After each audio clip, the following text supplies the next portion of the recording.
नमस्कार दोस्तों, मैं आज एक बार फिर से आप सबका भगवान भरोसे चैनल पे स्वागत करती हूँ।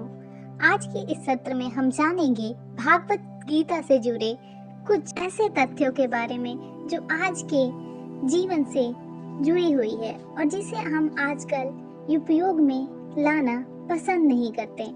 तो आइए आज के इस सत्र को ध्यान से श्रीमद् भागवत गीता में से जुड़ी यह चमत्कारी तथ्य हमारे सभी मुश्किलों से हमें उबारने में मदद।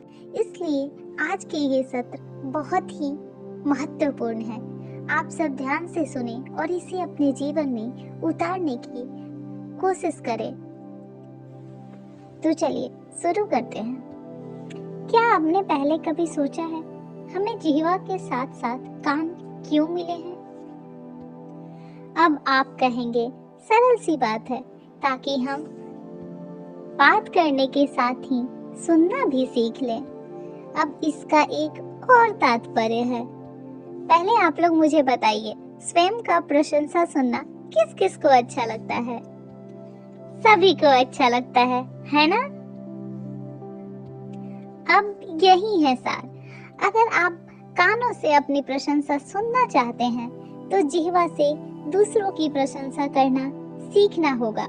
आज के इस युग में हम अपनी तारीफ तो सुनना पसंद करते हैं, लेकिन दूसरों की तारीफ करने से हमेशा हिचकिचाते हैं। प्रशंसा के विषय में मैं आपको एक बात बताना चाहती हूँ। अगर आप किसी की प्रशंसा करते हैं तो ऐसा माना जाता है कि सामने वाले का उत्साह बढ़ जाता है।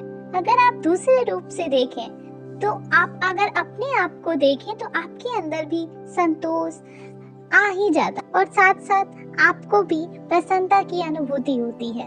और एक बार यह मन प्रसन्नता से भर जाए, उसके बाद कोई प्रशंसा करे या ना करे उससे कोई फर्क नहीं पड़ता है। इसलिए सदैव दूसरों का मान करें, आदर करें, उनकी प्रशंसा करें, प्रसन्नता बांटें और उनमें जो भी अच्छाइयाँ हैं उन्हें एहसास कराएं। उन्हें बताएं कि वो उनके अंदर भी बहुत सारी अच्छाइयाँ हैं।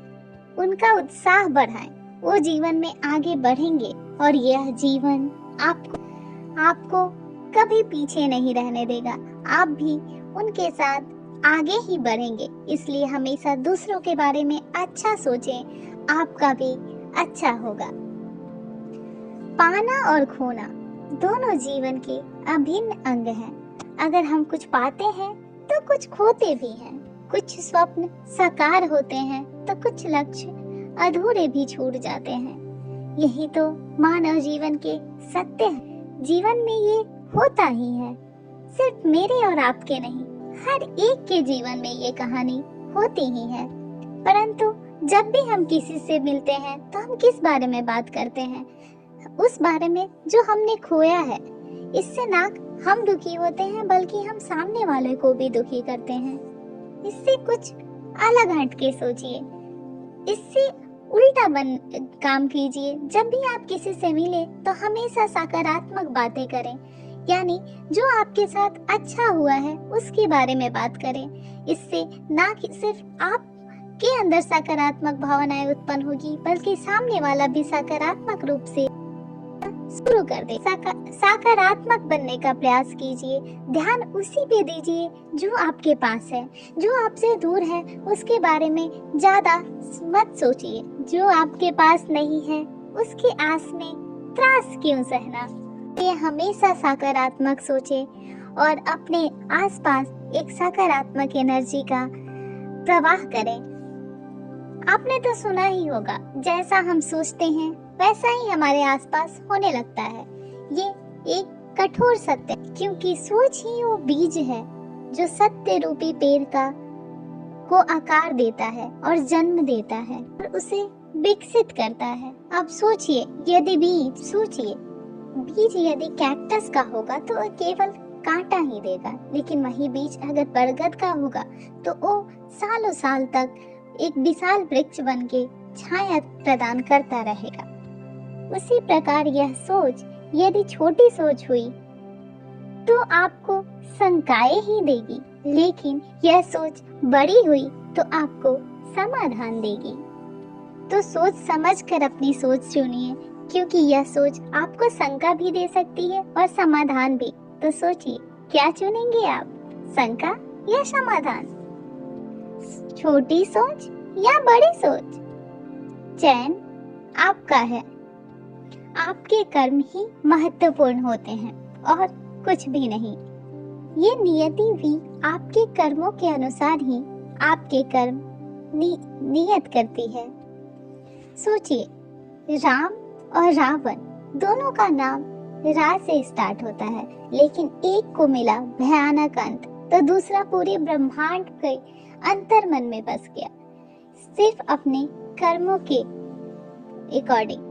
तो स्मरण रखिएगा, ये नाम नहीं, कर्म श्रेष्ठ है। अगर आपका कर्म श्रेष्ठ है तो आपका नाम कुछ ऐसा बनेगा कि संसार में कोई भी मिटा नहीं पाएगा।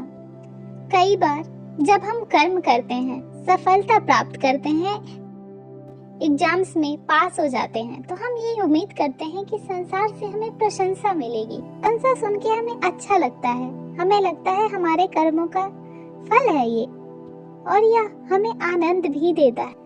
लेकिन जब हमें यह प्रशंसा नहीं मिलती है तो हम दुखी हो जाते हैं, टूट जाते हैं।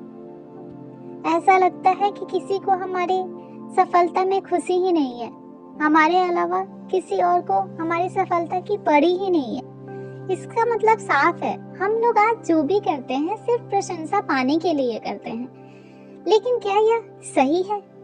यह सवाल आज हम सब आपसे पूछने की आवश्यकता है। यह सवाल खुद से अवश्य करिए, क्योंकि यह प्रकृति हमें यह नहीं सिखाती। कभी आपने पुष्प को देखा है? हमेशा सुगंध बिखेरती रहती है, उसको देखते ही हमारे मन में खुशी आ जाती, क्योंकि वह अपना काम हमेशा निस्वार्थ भाव से करता ही रहता है, उसे किसी प्रशंसा नहीं है। यही है प्रकृति की सीख, क्योंकि जो सच्चे होते हैं, जो सत्कर्मी होते हैं, उन्हें प्रशंसा की आवश्यकता ही नहीं होती है। वो तो बस अपना काम करते जाते हैं। उनको अंदर से पता होता है कि जो वो कर रहे हैं वो सही है।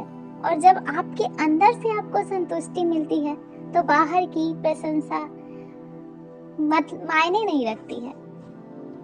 देखिए, इत्र जो होता है वो नकली फूलों पे लगाया जाता है, क्योंकि असली फूलों पे उसकी आवश्यकता ही नहीं है। उसका तो खुद का एक सुगंध है जो कि वो दूसरों को देता रहता है। इसी प्रकार आप भी कर्म करते जाइए एक सच्चे मन और शुभ मन के साथ। किसी की प्रशंसा की आपको भी कोई जरूरत नहीं है। मन को हमेशा शांत रखिए और प्रेम से बोलिए, राधे राधे।